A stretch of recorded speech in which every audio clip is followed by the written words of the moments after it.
రాజశేఖర్ గారు. Sir good morning sir. Panel ఉన్నటువంటి మిత్రులందరూ కూడా ముందుగా నమస్కారాలు. రాయలసీమ ప్రాజెక్టుని రద్దు చేయండి, చేపట్టాలి లిఫ్ట్ ఇరిగేషన్ సో అనేటువంటిది రేవంత్ రెడ్డి గారు రైజ్ చేస్తూ ఉంటారు. కానీ ఆ మేరకు సమాధానం ఆంధ్రప్రదేశ్ గవర్నమెంట్ లేదా చంద్రబాబు నాయుడు గారి దగ్గర నుంచి ఒక స్ట్రాంగ్ కౌంటర్ రాకపోవడం అనేటువంటిది చూస్తూ ఉంటే మరి వీళ్ళిద్దరు యొక్క మరి గురు శిష్యుల బంధం ఏ పాటిదో అర్థమవుతూ ఉంది. తర్వాత చంద్రబాబు నాయుడు గారికి మరి ఈరోజు కొత్త విషయం ఏం కాదు, రాయలసీమకి ఇప్పుడు ఆయన మరి దాదాపు 15 సంవత్సరాలు దాటి 16వ సంవత్సరం ముఖ్యమంత్రిగా కొనసాగుతూ ఉన్నారు. సో ఇప్పటి వరకు ఆయన కూడా మరి రాయలసీమ ప్రాంతానికి చెందినటువంటి వ్యక్తే. ఈ 15 సంవత్సరాల ఆయన ముఖ్యమంత్రి టెన్యూర్లో ఒక్క ప్రాజెక్ట్ అయినా తీసుకొచ్చినటువంటి చరిత్ర చంద్రబాబు నాయుడు గారికి ఉందా అంటే లేనే లేదు, ఎక్కడ కూడా. ఆయన ఈరోజు ఒక రాయలసీమ ద్రోహిగా నిలబడిపోయాడు. ఎప్పుడైనా మీరు గమనించండి, రాయలసీమ గురించి ఏది మాట్లాడినా ఆయన రాయలసీమ రౌడీలను, రాయలసీమ రౌడీ రాజకీయమనో, రాయలసీమ గురించి వ్యతిరేకతే వెలుబుచ్చాడు తప్పితే అనుకూలమైనటువంటి మాటలు కానీ అనుకూలమైనటువంటి పనులు కానీ లేదా ఈ ప్రాజెక్టుల్ని మరి కట్టడాల విషయంలో కానీ ఎప్పుడు కూడా శ్రద్ధ వహించినటువంటి పరిస్థితులు లేవు. ఇప్పుడు 2 కళ్ళ సిద్ధాంతం, 2 కాళ్ళ సిద్ధాంతం. ఆయనకి ఏంటంటే 2 కళ్ళు 2 రాష్ట్రాలు 2 కళ్ళు అంటాడు, అక్కడో కాలు ఇక్కడో కాలు వేసి 2 కాళ్ళ సిద్ధాంతం. ఎందుకంటే ఇక్కడ రాబోయే రోజుల్లో ఈ బీజేపీ కానీ జనసేన కానీ తెలుగుదేశం కానీ మరి తెలంగాణలో పోటీ చేయాలనేటువంటి ఒక ఆలోచన వాళ్ళకు ఉంది. మరి అందువల్ల ఇక్కడ కొంత లొంగి పనిచేస్తున్నట్టుగా ముఖ్యమంత్రితో ఆయనకున్నటువంటి సంబంధాలే కాకుండా ఆయన ఇన్నర్గా ఈ యొక్క ఆలోచన కూడా ఉన్నట్టుగా తెలుస్తూ ఉంది.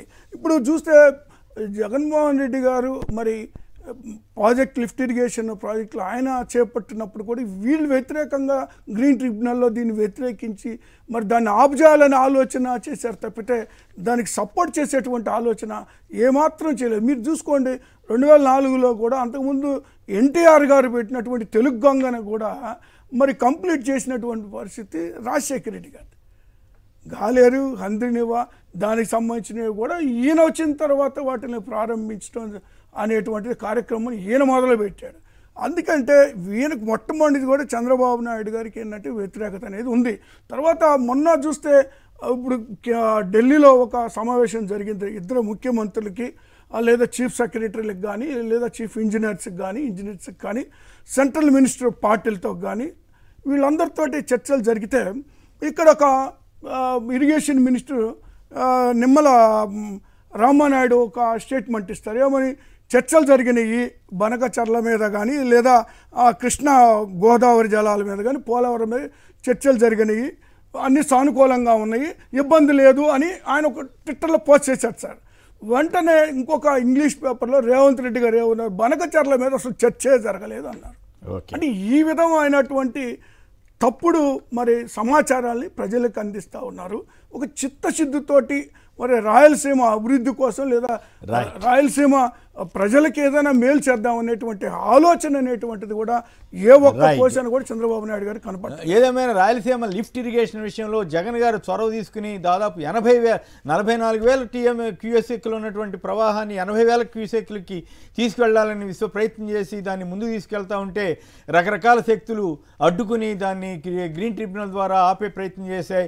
మరి ఇప్పుడు చంద్రబాబు గారు దాన్ని ముందుకు తీసుకెళ్లే ప్రయత్నం చేస్తున్నారా లేదా అనేది ఒక చర్చ అయితే, రేవంత్ రెడ్డి గారు డిమాండ్ చేస్తున్న విధంగా ఆయన దాన్ని ముందుకు తీసుకెళ్లకుండా తెలంగాణ వాళ్ళు అడ్డం పడుతున్నారు కాబట్టి నేనేం చేయలేకపోతున్నాను అంటారా? ఏం చేస్తారు? నిజంగా రాయలసీమ ప్రయోజనాలను కాపాడే వాళ్ళైతే బనకచర్లకు పెట్టే 1,00,000 కోట్లు నిన్న సిపిఐ నారాయణ గారు అంటున్నారు 2,00,000 కోట్లు అవసరం అవుతాయి. అంత అక్కర్లా 10,000 15,000 కోట్లకు పెడితే బ్రహ్మాండంగా ఇది వరద జలాలు వాడుకునే అవకాశం ఉంటుంది. మరి చంద్రబాబు గారి రియాక్షన్ ఎట్లా ఉంటుంది ఏంటనేది 2 కళ్ళ సిద్ధాంతానికే కట్టుబడతారా, ఆంధ్రప్రదేశ్ ప్రయోజనాలకి కట్టుబడి ఉంటారా అన్నది మనం చూడాలి.